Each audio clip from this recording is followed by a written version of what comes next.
Hey guys, welcome to the next Day in the Life series. One of my favorite things about Escoffier is that we invite chefs and cooks and food professionals on who are in the industry right now and who are actively interested in our students. And Kate Coffey has been with us once before, and she is there in the red and white bandana, sporting red and white.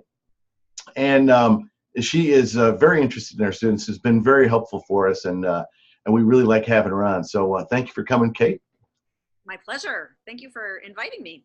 You're very welcome. And as I mentioned before we started, I have a few questions for you. I'm sure other folks do. I'm sure Chef Ann does as well. But really, this hour is about you. I want you to ask as many questions as you possibly can.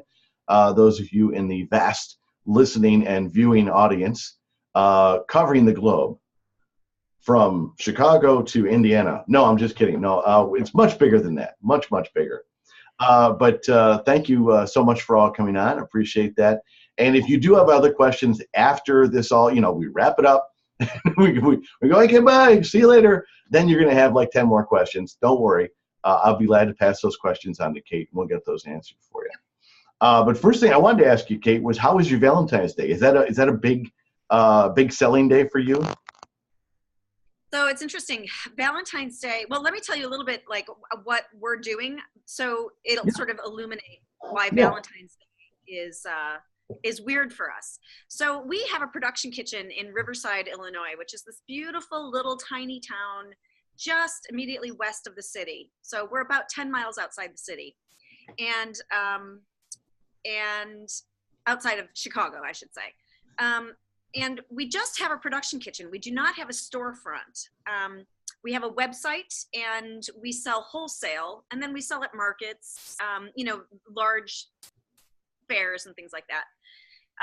So we don't have a storefront. And because we don't have a storefront, our Valentine's Day is not as intense as a candy store's Valentine's Day. So if we had a storefront and we had to keep cases full, our Valentine's Day would be much different than it actually is. However, that said, for years I've been feeling like we missed the boat on Valentine's Day because we don't have a storefront. So this year we made a concerted effort. Every year we do a little something for Valentine's Day, but we never really marketed it too much because we don't have a storefront. So this year, we decided to sort of flip that script, and we developed a couple of Valentine's Day flavors. And I worked with I have a PR firm that I work with, and they got very aggressive with our Valentine's Day PR. And then I got pretty aggressive with the Valentine's Day marketing on our end. And as a result, we had a very good Valentine's Day. That's awesome. Note to self, next year I need to ramp it up even more. So that said, Valentine's Day was great. Christmas is our big one that we knock out of the park every year. That's our biggest holiday. And we start Christmas, actually, we started Christmas last week. My assistants are practicing, can you believe it? That's great. My assistants are practicing our holiday flavors. So we try to change them every year. We keep some, and then we try to bring new ones in. And we usually start in June, but we had a little slow time. So my assistant, Cara, who's our manager of operations, she runs the day-to-day business. She runs the day-to-day operations of the kitchen and, all the ordering and receiving and stuff. And so she does, I've given her some of the R&D recipe development, research and development. So she developed a Christmas flavor, or a holiday flavor, I should say. So I think it needs a little tweaking, and then I think we'll be there. But we need to start photographing that stuff by June. Yeah. Well, I think it's funny you mentioned before we started even that what you're doing is not rocket surgery, which I agree it's not, but I think what sets you apart from other, at least I'm not a big candy man myself. Well, pretty big, but that your flavors are really well researched and different. and it sets Yeah. you apart. I think that's kind of interesting. I'm thinking of the that root beer float one. I'm like, Yeah. who has that? That's bizarre, but it's so Right. cool. It And works. it works. But you started developing that well before it. How many, like 6 months out, it was researched? Um, the root beer float, you know what? They're all different. So Mhm. the root beer float, I was on vacation with my boyfriend. We walked into a store that only sells root beer. And I was like, you know what? I love root beer. Yeah, We should make a root beer float candy bar. And that's how I came back after vacation and we tried it and, it hit. yeah. So I think that it's, I have a Rolodex of flavors in my head Hmm. that I love and that I hate, right? I hate okra, but I love Brussels sprouts. Okay, Brussels sprouts doesn't necessarily translate into a confection. Stay with me, stay with me. I'm with But you. what translates in the flavor that you like of a Brussels sprout? Like that earthy, kind of that charred taste, the saltiness of it, the really fundamental flavor that it has. Okay, so I love Brussels sprouts. How do we translate what I love about Brussels sprouts into what what would work in a piece of candy? So we made some flops that just didn't work. But we try not to go to market with our flops. Right, of course. Let's hope not. Whatever. So I think that you have to believe in your own creativity, and I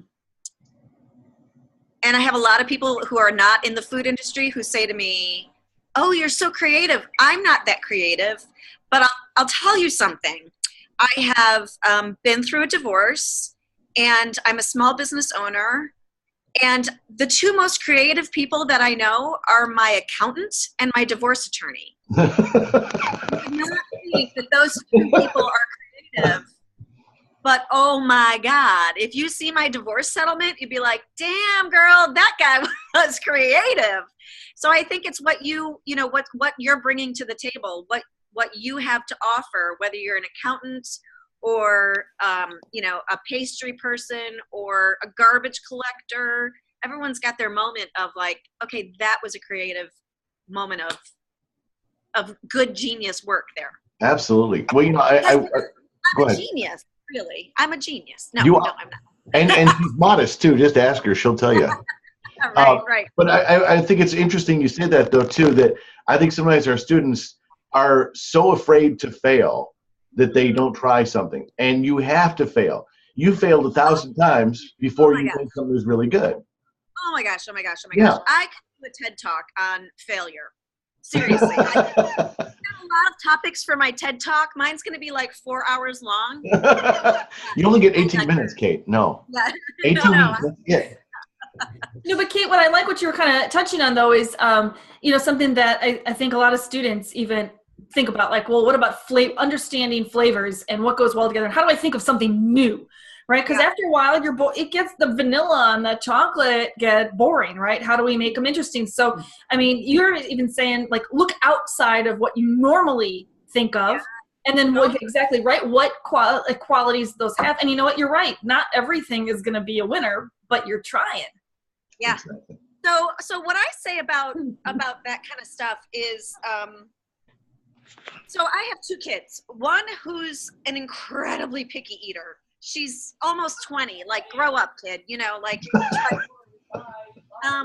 And my son is 16, and he's almost 17, and he's a little more adventuresome, but not significantly.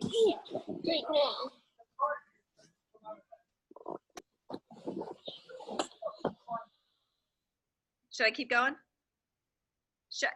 Tom, you've muted yourself. You go. I'm sorry. I was trying to find the loud thing. I'm sorry. It was too loud. You go ahead. I'm sorry to interrupt, Kate. No, that's all right. That's all right. So I think you have to be cognizant of your picky eaters, but at the same time, I always say food is nothing to be afraid of, right? I have been a vegetarian for 32 years, not because I'm afraid of meat or because I think it sounds yucky. It was for, I was 16 and I was like, oh, I'm going to be a vegetarian and save my heart and, whatever. It was like a fit of angst-riddled teenageness. But that's not because I'm afraid to try the meat. I just don't. Now, if you put something in front of me that's vegetarian and I say, I don't want to try it because it looks gross, I don't think that's an excuse, because you shouldn't be afraid of food, right? And for God's sake, you shouldn't be afraid of candy, right? You should not be afraid of candy. So when people come up to me and say, I think the salt and pepper candy bar looks disgusting, or I don't know, I'm afraid of that, I always say, okay, well, it's candy, first of all. And I try not to be condescending, but it's hard sometimes when you're just sick of people. But, well, first of all, it's candy. And second of all, it's not going to hurt you. If you don't like it, you don't have to buy it. But maybe you'll like it. And you still don't have to buy it, but maybe you'll like it. And you know what? If they try it, they always like it. Mm-hmm. It is just that simple. And so it's like, yeah, the rosemary, what did we make? The caramel? Chocolate candy bar. Rosemary cheese? Cheez-It, the little crackers. Whoa, okay. Had people completely like, oh my God, I can't even try that. It's like, well, yeah, boom. Yeah. Yeah, but you gotta give things at least a second taste, though, because from experience, I'll have something one time and I'm like, I don't know about that, but then I go back a second time and I'm like, okay, all right, it's making sense now. Right. And then, yeah. And then you start liking it, and then it's like, oh my God, I love this. But like, right. And some flavors you don't like. People don't like cinnamon. They're not going to like our cinnamon peanut butter cup. Fine. If you don't like something, but if you don't like it because you've never tried it, I have no time for that. That's just my business. Yeah. Plus, I think combinations too. Sorry to interrupt, Jan, but the cinnamon cup is the peanut butter cup is a perfect example. First of all, it's like my favorite thing that you make. But secondly, cinnamon and peanut butter in my head, they're fine. They don't really need to go together. They don't really go together. But when you put something about your peanut butter cup, kaboom, huge flavor there. Exactly. Right. Mm-hmm. Yeah. That's one of the hallmarks. I like to think that's one of the hallmarks of our candy is different from other people's candy. Mm-hmm. Is that the flavor is right in your face. And if it's not right in your face, then we've done something wrong. It shouldn't be overpowering. It shouldn't be intimidating. It should be just like, oh yeah, there it is. Yeah. One of my pet peeves, among the other things that I could do the TED Talk about, one of my pet peeves is when chefs across the board take their flavor profiles so seriously and try to put so many flavors in there that they intimidate the person who's eating it. Yeah. So I go to a candy store and somebody's making, gourmet, another word I hate, but, artisan candy, right? And it's got 17 flavors. It's a potpourri. And I'm supposed to find the nougat or the triple sec or the, whatever. And I'm not tasting it. And I'm a professional and I have a good palate. If it's intimidating me, what's it doing to the person who's walking in your store and, right? Mm-hmm. I don't want our food to be intimidating. It should be approachable and it should be fun. That's us. That's not everybody. Yeah. But if you can't find the ginger because there's 17 herbs and spices in your truffle, then you've done something wrong. That's not on me. That's on you. So there are some people who can do it really well. There's a restaurant in Chicago called Belly Q. He also has Urban Belly. Oh, yeah. Have you been there? Oh, come on, right? Yeah. So Bill Kim, awesome. He is hands down, Top Chef, all those bullshit shows. There's nobody better than Bill Kim. I put in front of him. And he can do multiple flavors and he does them well. And let me tell you why. Because you taste this one first, and then you get this one, and then you get the tang, and then you get the sweet, and in the end you get the salt, and oh my God, there's a fish flavor back there that I didn't even think of. So they reveal themselves, and that's, I think, the hallmark of quality potpourri, right? If we're going to throw a bunch of flavors in it, they better reveal themselves one at a time or complement each other. They better not just be a mash of flavors that you can't distinguish, and now I'm intimidated, and now I feel like a jerk because I don't know my candy. And now I'm going to go buy Hershey's because I just got intimidated by fancy candy that I spent way too much money on. Right? Absolutely. Don't you want to sit down to your food and go, oh, I identify with this. This food brings me some kind of happiness or identification, or it brings me some sort of, I'm good with this food because this food is good with me. Yeah. It hasn't intimidated me, and it hasn't put me off, and it's like this mutual celebration, which sounds like wackadoodle, but I think it's true, right? Well, I think yours is interesting too, because there's a bit of familiar, and you sit down and you go, okay, I get this. And then there's always that little surprise, that little playful kind of whimsical kind of thing. Yeah. That goes on, and you go, that is so, I mean, and I smile when I think about some idiot, not just your stuff, but when I go to a good restaurant like Bill Kim's, you're like, oh man, I would have never thought of that. That's so cool. And it's fun to play with that. Yes. And when you see the chef playing, I think that is just as much fun for the customer then too. Well, it's a humanity, right? There's some humanity there, that there's a Absolutely. real person behind this. And it's not just throwing food on a table. That's really kind of the fundamental of feeding people, right? Exactly. Share with one another. Hey, so Casey had her hand raised. Casey, what's going on? I'm just curious as to how Kate got her business started. And I'm only asking because I'm interested in starting a business after school. So how did you get started and get your name out there to where people know about you? A super great question, Casey. So I think it would help again with the somehow you got muted, Kate. You. Go ahead. Okay. Somebody muted her, I think. Sorry. Okay, you can go ahead.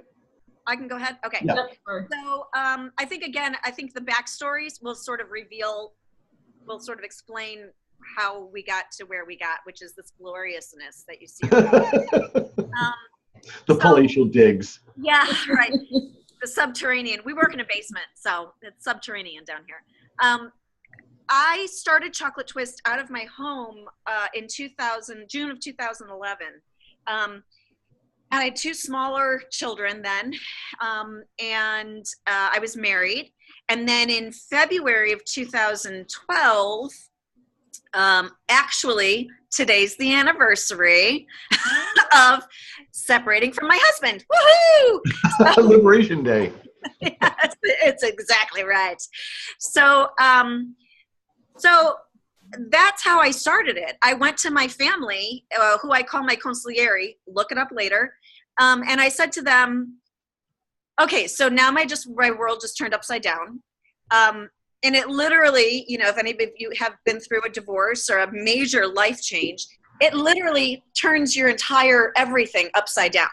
So I went to my family, my parents especially, and I said, I don't know what to do. Should I go back to a desk job that gives me the security, which I hate, but maybe this is what I need to do for my children? Because I had to move. I lost my house. I lost my husband. It all came tumbling down. Financially, completely flat on my back. And my parents said, no, I think you should do it. And my dad, may he rest in peace, has died since then. But he said to me, he took my hand and he said, do it, baby. And I should get a tattoo. I don't have any. But if I were to get one, it would say, do it, baby. Because my dad said, we've got your back. And you should do this. And so I did. Now, it is the hardest thing I've ever done. It is also incredibly rewarding. It's also making me prematurely gray and age. It's also life-giving and kind of kills me inside every day. So there's the dichotomy that goes on all the time. So I started it because I wanted to, and then I continued it out of necessity. And I think that you have to be careful when you start a business. I was just talking to a woman the other day who makes popcorn, really boring frickin' popcorn. And she's bored. She's bored at home. Her kids are raised. She's got nothing going on. And I said, what do you want to make out of this? And she said, my husband wants me to be Garrett's, which is a huge popcorn maker here in Chicago. And she said, I don't want to be Garrett's. And I said, that's what you need to listen to. Do you want to be Garrett's? Or do you want to make popcorn goodie bags for your friends' baby showers? And she said, I want to make popcorn goodie bags for my friends' baby showers. I said, good, then do that. Don't get your head in over it. So I think it takes a lot of sitting with yourself. What do I really want from this? I didn't have that luxury. I shouldn't say luxury. I didn't give myself the time to do that sort of contemplation. I would very highly recommend that you sit with yourself for a weekend. Go away. Stay at an Airbnb in your town. Go someplace that you can really just concentrate and focus.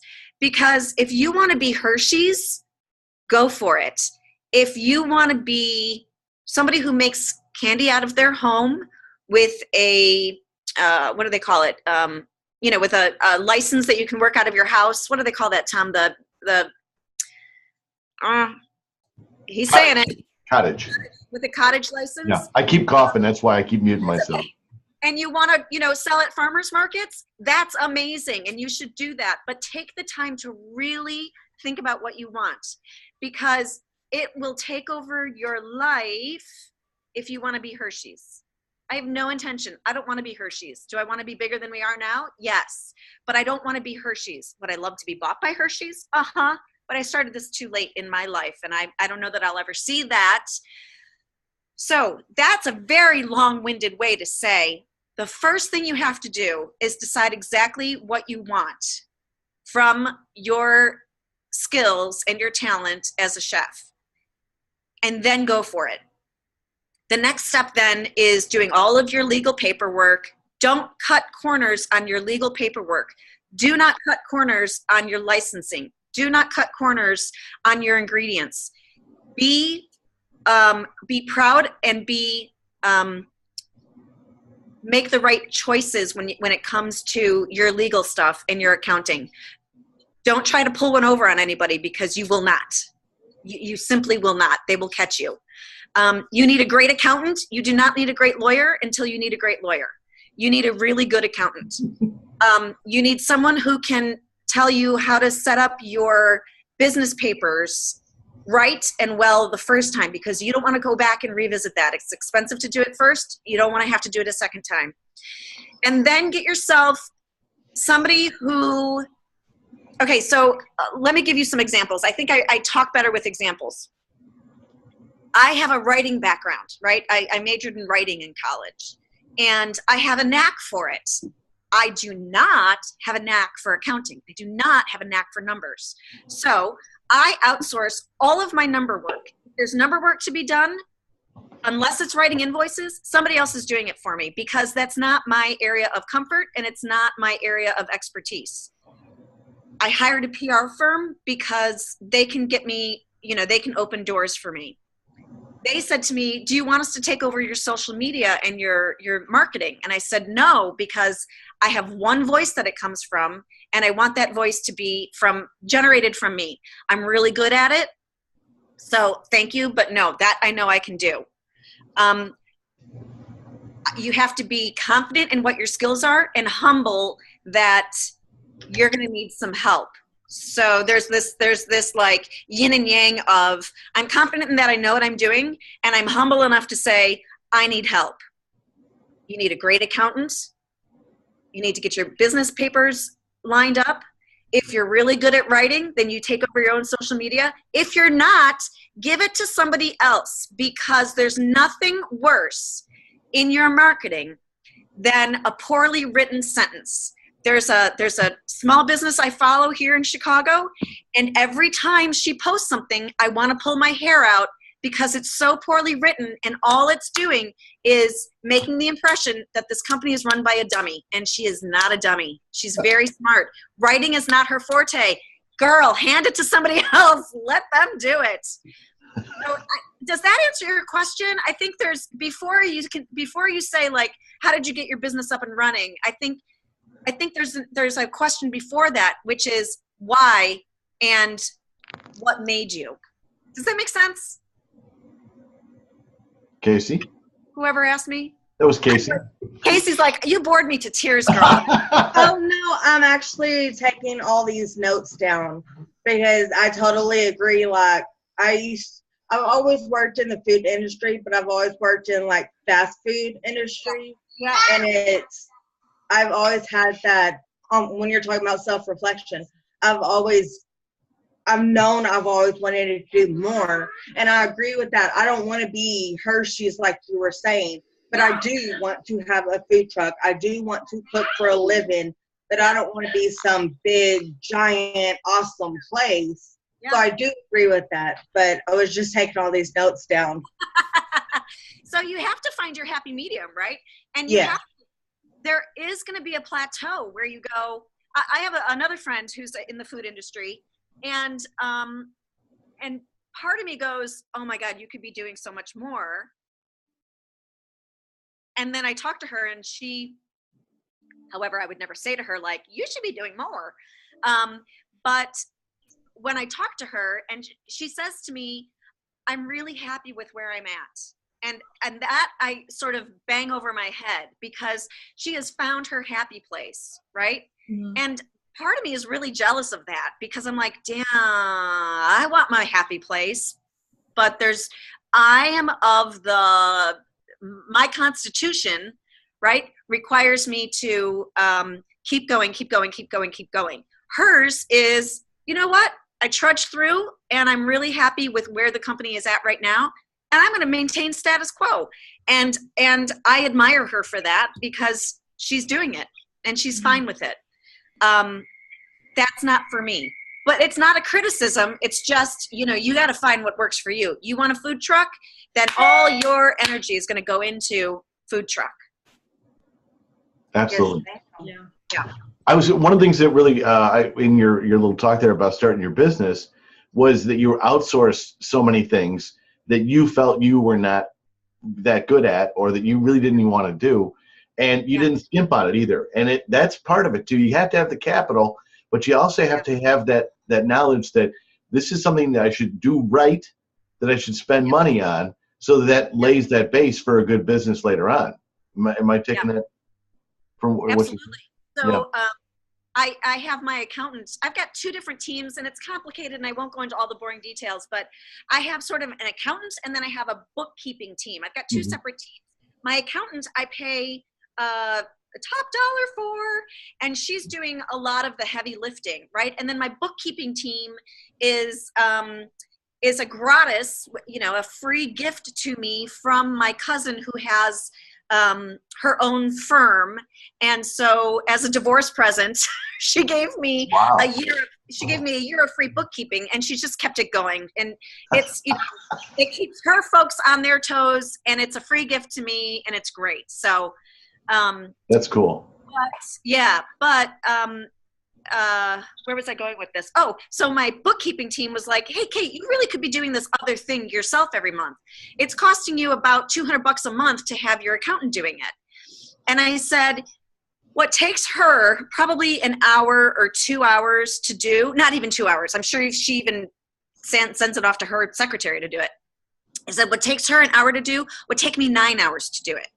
So I'm going to hire her to do her hours worth of work, because she's really good at it and she's very efficient at it. And then I can take those 9 hours and go do my sales and go do my marketing and go do all those other things that I'm strong at.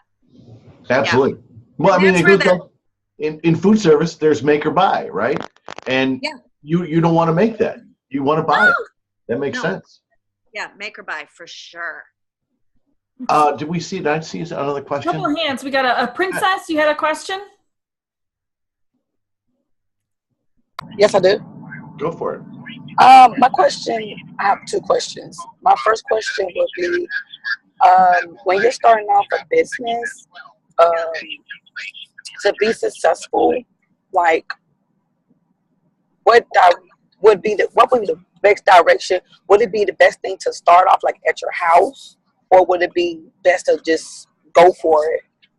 And my second question would be about the chocolate. I heard if you melt the chocolate in the microwave, it's better than actually melting it on the stove. Is that true? Okay, two really great questions. And if you could mute, yeah, thank you, because I can't, it's hard to, I'm easily distractible, my adult ADD. So the first question, is it better to start at home or just go for it? Oh, holy cannoli, princess, that is a really loaded question. I started at home because my children were young, and we were in a position where I could do some stuff at home. But I knew that I wanted to sell wholesale, and I know that you can't have wholesale accounts if you're working out of your house. So you need your professional license in a professional production kitchen that is inspected by the health inspector. If you're doing a cottage license, that's not inspected by the health inspector, which then means you can't sell wholesale. So I can't sell to another store for them to resell it if I'm making it in my house. So when I started, I was making it in my house, and it was for friends and family just to sort of test the waters. And then immediately we got a wholesale customer, and immediately I had to go find a production kitchen. So if you've got the money to start right away with your own production kitchen, that's a really great place to start. I don't necessarily recommend it. I would test the waters a little bit first with your friends and with your family and farmers markets before you invest a ton of money into renting a shared space or even getting your own space, which, depending on what you're doing, can be tens of thousands of dollars. So that's one thing. So yes, you can start at home with an asterisk, right? Because again, we're going to go back to, what do you want your business to be? What are you comfortable with? Are you looking to make a little cash at farmers markets, or do you want to be in stores? If you want to be in stores, then you're going to take this avenue. You're not going to take this avenue. Does that answer your question a little bit? Yes, ma'am. Just like they say, set yourself goals. Yes, exactly. Yeah, totally. Oh my gosh. That's my other TED talk about goals. I can do that. And your other question about chocolate. Okay, so chocolate is a bitch. Excuse my language. Chocolate is an absolute freaking nightmare. And it will bedevil you every day. Yes, we actually do melt our chocolate. If we're in a hurry, we melt our chocolate in the microwave, and then we put it into our tempering machines. We melt it to about 90% melted, and then we throw it in the tempering machines and let that take it from there. I don't know if it's better necessarily. It's definitely more convenient, and it definitely saves you time. Doing it on a bain-marie is very French, and you feel very like, oh my God, I'm really an artisan making my chocolate. But you know what? You don't have time for that. So throw it in the microwave, melt it about 90%. You don't want to destroy all the seed and make it too hot, and then throw it in your tempering machine or hand temper it. But if you've got time and luxury and you want to have somebody take photographs of you looking so sexy making your chocolate over your bain-marie, go for it. But it's not necessary. Just for the photo shoot. Just for the photo shoot. Okay. Just for the photo shoot. Like those Lindt commercials where nobody has any chocolate at all on their stuff. Right. And they wear those big stupid hats. I know, and they're just slowly like playing with it. I'm like, no, no, that's not how this works. They're just like twist. What is that thing they've got? It's not really even a whisk. It's not a spatula. What the heck is that thing that guy's twirling? It's something the ad department made up. I have no idea. I want to go, what are they? That's not chocolate. What are you doing? No. Stop it. No. So the iPad has a question. I don't know who the iPad. I was trying to get their name and they wouldn't. Right. They wouldn't answer. Hi,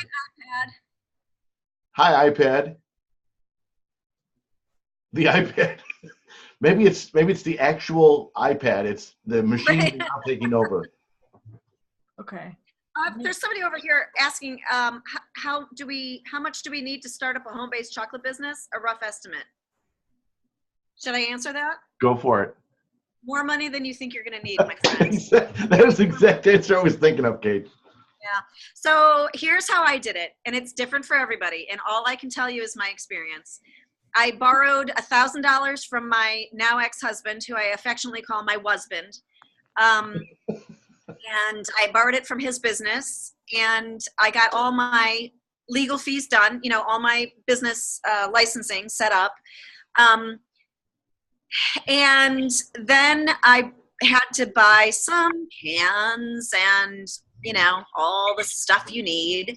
And again, this question, it all leads back to, what do you want to do? If you want to do it out of your home, I would say $2,000 to $3,000 is probably a good estimate. If you want to do it out of a production kitchen, you're going to need to buy some more equipment. That's probably in the area of 10, 15, 20,000, depending on what your production kitchen has and doesn't have. Mm-hmm.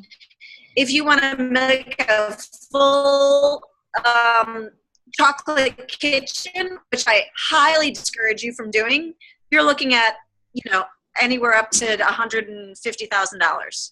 So let's see, I'm 6 years into it, and with equipment, with just equipment, I'm probably $30,000 or $40,000 into it. Just equipment, and I don't have like super great equipment. I've got tabletop tempering machines you can see over there, and I'm not buying fancy equipment. So, Kate, I think you're frozen. I'd say have $5,000. Oh, I am? Yeah, well, you were, but you can go back. I don't see you now. Where'd you go? Now you're. I'm right here. Black screen. Nothing's changed. Oh, there you are. Well, there you am? are. Yep, you're I all. don't know why. Nothing. I got no video on you. Hi. Try it again. Oh, I don't know what happened. Nothing's changed on my end. Well, the audio kept, but it did pixelate a bit. Left out? I don't know what happened. There you go. You're back. Okay. Show us the tempering machines again. I'll get off. Good. There you go. All right. So these are called tabletop tempering machines. Wait, can you see it? Mm-hmm. So this is about an $850 machine. It holds about, I don't even know, maybe 15, 20 pounds of chocolate. You can see before we left for the weekend, Cara threw in some chunks of chocolate, and they're just going to slowly melt all weekend because we leave the machines on at 115 just to kind of keep our stuff melted and warm. So that when we come in tomorrow and we get these guys going, we'll flip it on like that, and you'll see the machine does the work for us. Oh, cool. So we have a dark chocolate and a milk chocolate machine. And they work great.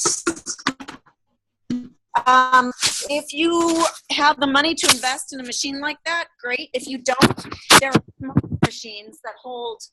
Oh boy, my internet connection is unstable, it said. Can you guys still hear me and see me? You're there. Yeah, you're good. Okay. So if you want to start at home with tempering chocolate in a machine, I would say there's some on the market that you can get that are, like $300 or $400, and that's a perfectly acceptable way to start. Cool. Let's see, David. David, you had your hand up? You're muted, David. Okay, you're good. Great. Thank you, Ann. Hey, hi, Kate. Hi. I guess this would be really three questions. First, do you have a preference as to the percentage of cocoa in the chocolate being more from the cocoa and cocoa liqueur versus an added cocoa butter? Uh-huh. Second would be, do you find certain flavors, spices and that work better with certain flavors of chocolate? And then the third would be, what are some of the flavor failures that you have? Okay. I'm going to work, let's see. We use, I only use 2 different kinds of chocolate. Well, I shouldn't say that. We use a white chocolate, we use a milk chocolate, and we use a bittersweet chocolate. And our bittersweet is a 72%. We don't do the semi-sweets and stuff like that. We just don't get into it. We like to keep it fairly straightforward. We use Berry Calibo, which is very fine. It's a fine chocolate. It's a step up from what we were using before, which was Blommer's, which I do not recommend. Sorry, Tom. I know it's a big old Chicago brand, but we're gonna keep. Yeah. I was very disappointed. The quality has really diminished. And then we use Berry Calibo, which is not the finest chocolate in the world, but it's a very good chocolate, and it's a very good working chocolate. So if we used a finer chocolate like a Valrhona or something like that, our prices would be exponentially higher. So we'd like to keep our price point sort of in that, a little higher than I'm comfortable paying for candy, but not so much that, we're pricing ourselves out of the market. So that's kind of where we're at. I like to keep it simple just for, just for path of least resistance. So does that answer your first question sufficiently? Okay, great. Second question was, remind me again. Do you find certain spices or flavors go better with certain flavors of the chocolates? Yeah. The only way I can really think to answer that question is when we're developing new flavors, we'll sit there, we'll take pieces of chocolate and pieces of flavor, whatever flavor that is, and just put it in our mouth together. And sometimes it works, right? Most of the time it works because you've got a sense of what flavors work together. And sometimes it doesn't. Christmas, we had, this last holiday season, we had a chocolate bar. We want to add a new one every year and sort of replace one that doesn't sell very well. So we added a smoked walnut and whiskey chocolate bar to the repertoire. And but we also needed a milk chocolate bar. We wanted to have 2 milk and 2 bitter. So we tried it with the bitter and it was great. And then we tried it with the milk and it was just as great. So we needed the milk, so we made it in milk chocolate. But I feel like chocolate is kind of like a good pair of jeans. Kind of anything goes with it. If you're anything for the most part, goes with a good pair of jeans. It's kind of the same thing with chocolate. It's a fundamental flavor and you can really just build on it. So there's not going to be something that's like, oh, that's disgusting together. I've actually made mushroom, not funny mushrooms, but like mushroom infused chocolate before, and they were crazy, stupid, delicious. And then we've also made like Parmesan cheese truffles before. So things that you don't think are going to go together, that chocolate is such a fundamental flavor that it works. Now, sometimes the Parmesan cheese is going to work better with the dark chocolate because it's salty and it's going to bite through that dark chocolate. But, you can play with the milk chocolate and see if it works. I think the thing is, don't get too caught up on, is this going to work? Isn't this going to work? Just try it. And if it doesn't work, whatever, it doesn't work. Just try it. So what? Mushroom work really well with a darker chocolate because of the earthy flavor of the mushroom? Yeah, I think so. It was just kind of like, what the hell is going on here? It actually it tasted almost like garlic by the end of it all. It tasted garlicky, which we were like, this doesn't make any sense at all, but it worked. Yeah, in a very strange kind of ass backwards way, it worked. Well, I was going to say, I want to jump in there before you get to the ones that didn't work. I think that sometimes you can come up with, like you were saying, almost a third flavor when you mix chocolate. Chocolate is so versatile. One of my favorite flavors together is chocolate and tarragon. Makes no sense, right? But you end up with this wholly different flavor than chocolate or tarragon. And I'm sure you've discovered 1,000 things like that. Yeah, we have. So what flavors don't work? Let me tell you. flavors that are too similar to caramel in flavor or in intensity don't work. The caramel just eats through it. So we made, so somebody's here writing me a note. Oh, okay. All right. Have a good one. Bye. Just the most amazing cake decorator in the entire Chicagoland area, shares our kitchen space with us, and she's just leaving right now. She came in and is leaving. Yes. So Cara, my assistant, was making some flavors over the last week, like I said before. And one that didn't work was she made something that was supposed to be a Manhattan, like the drink. And she had a bunch of flavors in there. And one of them was maple syrup. And it was in our caramel. No chocolate involved. And it wasn't reading. It just wasn't reading because the maple syrup has the same intensity as the caramel in terms of flavor. And it's too similar, so it didn't pop. So we decided, because it doesn't pop and it's not necessary, and again, are we saying it just to say it, or does it actually serve a purpose?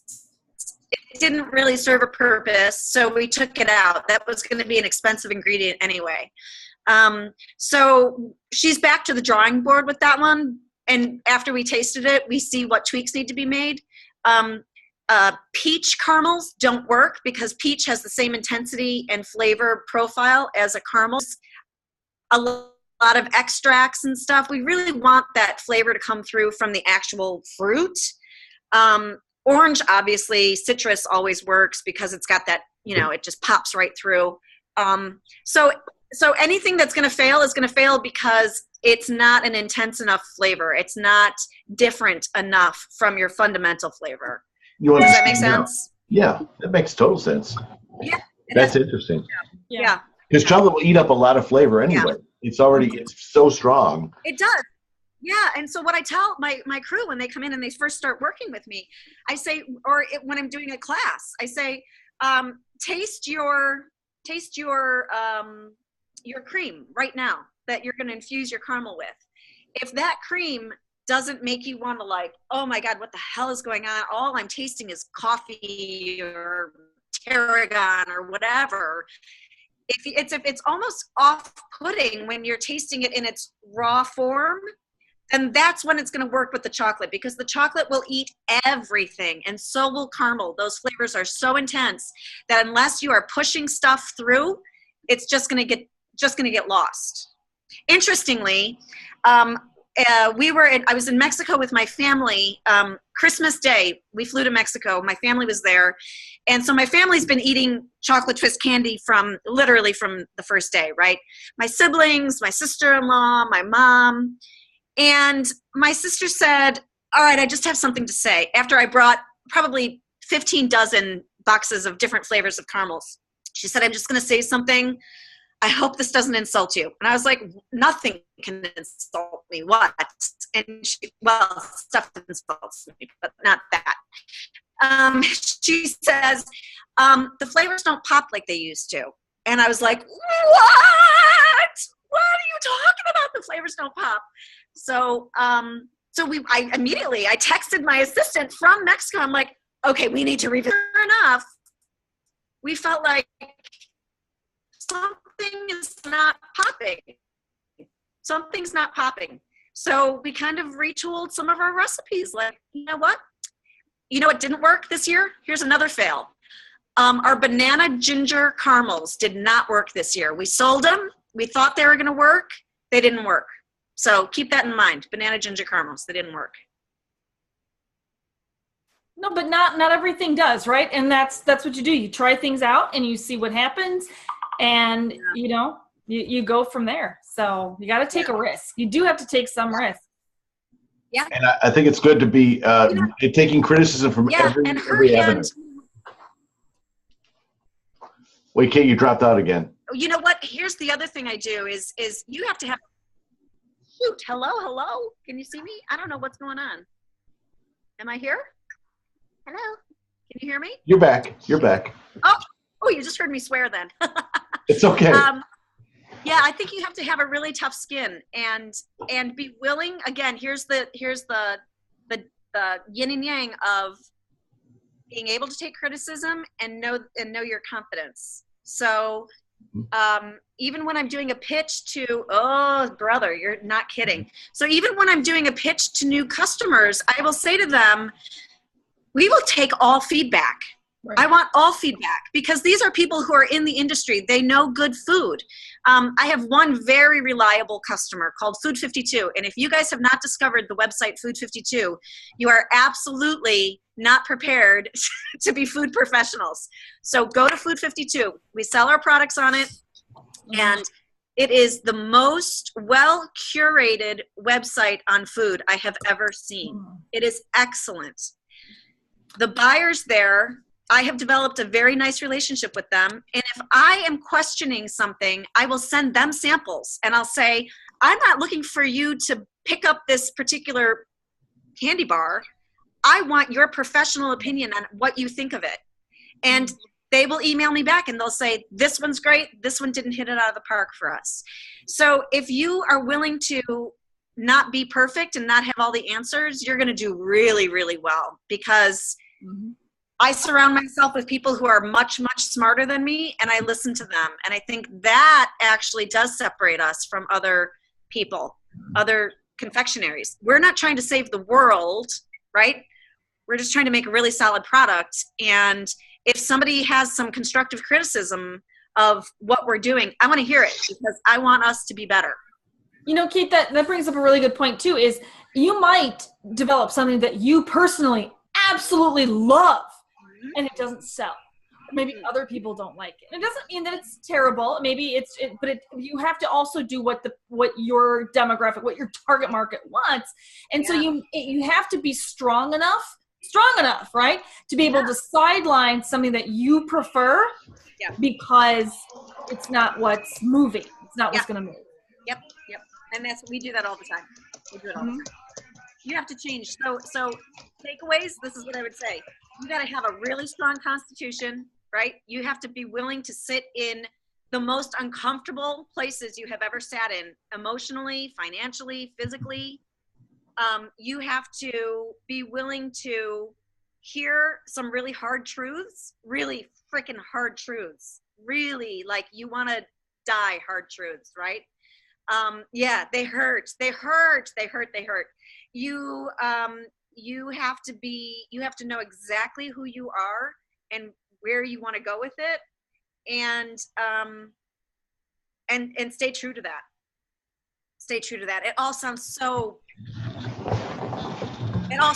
lame, you know, and it sounds so like, oh, you're just blowing smoke, but like it's true. It's so true. Yeah. My assistant and I actually have fantasies about where we're going to work next. Like we joke about, so we're just going to close this. I want a job with like a salary, you know? She's like, I like a job with health benefits. You know, we just like joke all the time. Like no caramel burns and health benefits. Woo! Right. Yeah, totally. Oh my God. You'd be bored. You would go right back to it. Oh my God. I'd be bored out of my mind. Yep. By the way, seriously, if you big sign of working with candies, the forearms. Just saying. Oh, sister, wait. Where is it? It's from that is from June, you guys. That's it takes a while. Yeah. No. Yeah. Call them kitchen tattoos. Well, I was gonna say, Kate, what is the least favorite part of your job? It's not the burns, though, is it? No, you know what? I love this question because I think that this really, I think it really speaks of the heart of an entrepreneur, which I want to puke saying those words because they're so stupid. But there's nothing I don't like about this job. That's awesome. There are things that I'm not good at. There are things that I'd rather do something else. But there's nothing that I could say I hate doing it. Now, I'm mopping the floors, you know, after a stupid long day. But those are my floors that I'm mopping. That's my mop that I bought. It's my risk, and I'm freaking risking everything for this, but it's mine. And there is huge satisfaction in that. It is not for everybody, and that's okay. It is so okay. There is room for owners and there's room for workers. Cara knows that she never wants to own Chocolate Twist or a company like Chocolate Twist. She knows that she's a solid worker, and she knows that taking that risk is not in her DNA. And that's okay, because it's in mine, and she needs a job. I can hire her. So there's nothing that I hate. There's things I prefer somebody else do, but there's nothing that I hate. I even like making the mistakes. I sent an order out last week. She ordered 2 root beer float candy bars. I sent her 2 Go Fudge Yourself candy bars. Huge mistake, but not the end of the world. And she emailed me and she said, oh, I got the wrong ones. I said, oh my gosh, I'm so sorry. Keep them. I'm not going to have somebody send me back chocolate bars. I said, keep them. We'll replace it. I even like that, because that means that that customer had a human interaction with me, and I'm fallible and I make mistakes. And then I have an opportunity to touch that relationship and make good on it and hopefully get some loyalty out of it. So, you just got to learn how to spin stuff. Absolutely. I love when I interact with customers that are upset and turn it around.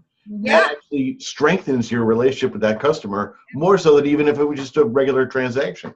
Absolutely. That's so cool. Now, not as a plug though, like seriously, I mean, make sure if you haven't checked out Kate's site, please do. Talking about unique flavors though. So I don't see it right now, but I shamelessly consumed some of your caramels until I hated myself. I just want to let you know.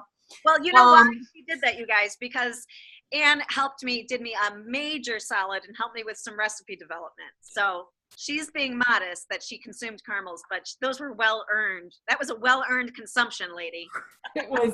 They were fantastic. I'm like, baker's math for yes.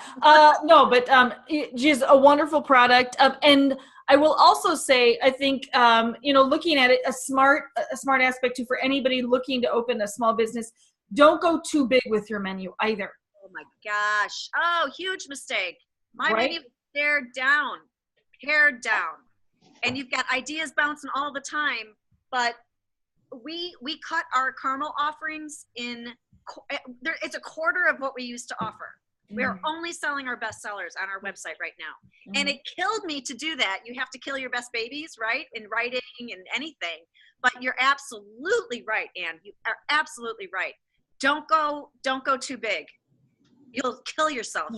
Now, you want to have a special now and then or for a holiday, but have a smaller but solid menu that is going to sell, and you'll be better off. And that's the way that you can begin to grow.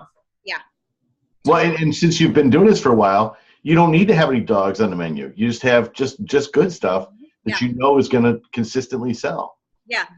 When we're at markets, people say, what's your favorite? And I say, I don't answer that question because they're all good. I wouldn't have brought them here if they weren't. They're all my favorites. It's like asking me which of my kids I like better. Today, it's my son because, my daughter's being sort of a pain.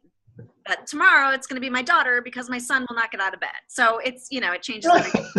But, or the other one that kind of drives me crazy is, are they good? It's like, dude, I'm not standing here making shit. They're good. My sarcastic answer to that is, these are the good ones. I left the shit back at the office. Like, I don't know what to tell you. Are you good at your job? Because I'm pretty good at my job. Well, that's so that if you guys are in the Chicagoland area, find out where Kate's going to be showing her wares, and she does shows and all kinds of fun places. Go find them because she has samples. She's very generous with the samples too. And also, guys, don't be afraid to reach out to me. I'm happy to take time and talk to folks one-on-one. I'm happy to give rusty pearls of wisdom if I can, or just be a sounding board. I don't have a ton of time in the world, but I do like to make time for people who are starting because I think that's important. People made time for me, and I think part part of the beauty of being a chef is that you have an opportunity to pay it forward in real tangible ways. So chef will give you my information, but please don't hesitate to reach out, because you can't do it alone. You shouldn't do it alone. And I'm really happy to share whatever knowledge I have. Awesome. Well, Kate, thank you so much. And thank you for spending some time with our students. And thank you, students, also for coming out this afternoon to enjoy the conversation. And again, like, if you do have more information, more questions, please feel free to either pass it on myself, Chef Ann, or go directly to Kate, because she's pretty accessible. She's a pretty easy to talk to lady. And I really enjoy having you on here, Kate. Thank you so much. Thank you. It's a pleasure for me to do it too. I'm happy and honored to be a part of this. Awesome. Well, we'll have you on again soon. Thanks guys. very much, Kate. Guys, thanks, Ann. We'll say goodbye, guys. The three of us need to get together soon. Ann, Tom, we got to do this. You got it. Okay. I'm in. We'll make it happen. I'm writing All right, to you you. guys. Later, Okay. guys. Sounds good, guys. Bye, Thanks. everyone. Bye.